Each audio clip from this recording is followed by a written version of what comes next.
केंद्रीय कृषि कानूनों का विरोध कर रहे किसान भारत बंद करने जा रहे हैं। किसानों के भारत बंद के ऐलान के साथ ही विपक्ष ने इस बंद को समर्थन देने का ऐलान कर दिया। कांग्रेस के साथ साथ कई दलों ने भी किसानों के बंद को वाजिब बताते हुए बंदी कराने का फरमान अपने कार्यकर्ताओं को दे दिया है, क्योंकि मामला किसानों से जुड़ा हुआ है। इसीलिए राजनीति चमकाने के लिए सियासत के पास ये बड़ा मौका है। केंद्र सरकार और बीजेपी जहां पर विपक्षी दलों पर हमलावर है, तो वहीं पर किसान अब आंदोलन की तैयारी में जुटा हुआ है। अब सवाल यह है कि किसान का कौन हितैषी है और कौन विरोधी।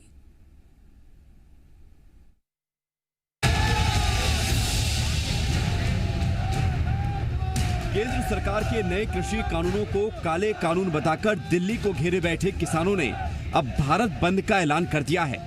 नाराज किसान मंगलवार को भारत बंद करने जा रहे हैं और क्योंकि मामला किसानों से जुड़ा हुआ है, इसलिए किसानों के भारत बंद पर सियासत की भी पूरी नजर है।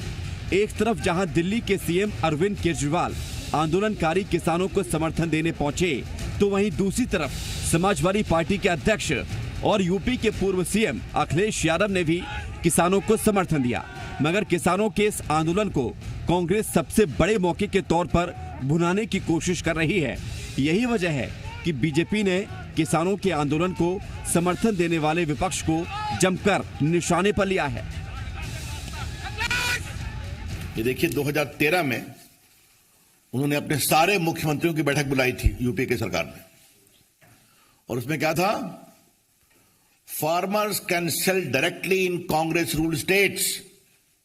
ये राहुल गांधी ने अपने मुख्यमंत्रियों को निर्देश दिया था। Congress rule states will delist fruits and vegetables from the agriculture produce market committee by January 15 and will give free choice to farmers. तो 2013 में जब उनकी सरकार थी, राहुल गांधी ने बुलाया था ये बैठक।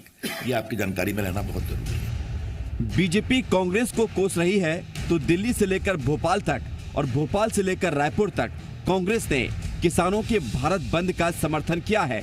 पूर्व सीएम कमलनाथ ने एक ट्वीट करते हुए किसानों के आंदोलन का समर्थन किया। कमलनाथ ने ट्वीट किया, किसान भारत का पर्यायवाची है। हम किसानों के साथ थे, हम किसानों के साथ हैं, हम किसानों के साथ रहेंगे। जय किसान, जय हिंदुस्तान।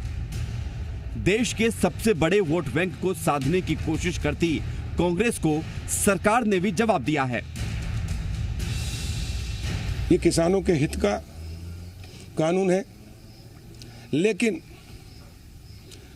कांग्रेस और कुछ हमारी विरोधी पार्टियां और कुछ हमारे विरोधी संगठन जो नहीं चाहते कि भारतीय जनता पार्टी मजबूत बने या देश मजबूत बने, वो लोग किसानों को बरगला रहे हैं। मोदी जी और शिवराज जी किसानों के लिए जो काम कर रहे हैं, अन्य दलों में ये चिंता होने लगी कि मूल रूप से ये किसान हितैषी सरकार है और इतने अच्छे निर्णय कर रही है ये सरकार, तो शायद आने वाले समय में और कोई दल चुनाव के समय टिक नहीं पाएंगे। इसलिए वो अपनी उपस्थिति किसानों के नाम पर आंदोलन के रूप में दर्ज कराना चाहते हैं।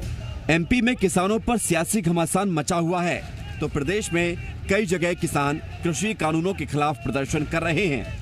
भोपाल के नीलम पार्क में किसान प्रदर्शन कर रहे हैं, तो वहीं गांधी भवन में युवाओं ने अन्नदाताओं के समर्थन में एक दिन का उपवास रखा। ये तो बात हुई एमपी की। भारत बंद को छत्तीसगढ़ कांग्रेस ने भी समर्थन दिया है। कांग्रेस ने कृषि कानूनों को किसान विरोधी बताते हुए बीजेपी पर निशाना साधा।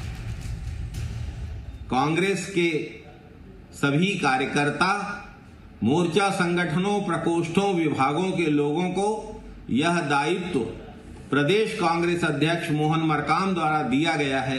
यह निर्देश दिया गया है कि कांग्रेस किसानों के बंद में कंधे से कंधा मिलाकर साथ देगी। किसानों के बहाने बीजेपी को टारगेट कर रही कांग्रेस को जवाब दिया पूर्व सीएम डॉक्टर रमन सिंह ने। पूर्व सीएम ने कहा कि छत्तीसगढ़ सरकार पहले प्रदेश के किसानों की सुध ले ले। आलू की फैक्ट्री लगाने और आलू और सोना बनाने वाले राहुल गांधी किसानों की दुख और पीड़ा को क्या समझेंगे? ये कांग्रेस और राजनीतिक दल के बाकी लोग अपना अस्तित्व बचाने के लिए कांग्रेस के लोग और अन्य दल के लोग किसानों का और इस आंदोलन का सहारा ले रहे हैं, अराजकता फैला रहे हैं। बात साफ है कि सबसे बड़े वोट बैंक की नाराजगी को विपक्ष भुनाने की कोशिश कर रहा है। किसान से ज्यादा सियासत गर्म हो रही है। निशाने पर केंद्र की मोदी सरकार है, तो सरकार का सीधा आरोप है कि विपक्ष किसानों के कंधों पर रखकर बंदूक चला रही है। अब सवाल यह है कि क्या किसानों के आंदोलन को सियासत हाईजैक करने की कोशिश कर रही है, और सवाल यह भी कि क्या इस आंदोलन के बहाने सियासी दल खोई हुई जमीन वापस पाने की कोशिश कर रहे हैं। और सवाल यह भी है कि किसानों के सवालों में दम है या फिर केंद्र सरकार के तर्कों में। रायपुर से रजनी ठाकुर और सत्यप्रकाश, ग्वालियर से शैलेंद्र सिंह के साथ विवेक पटैया, जी मीडिया, भोपाल।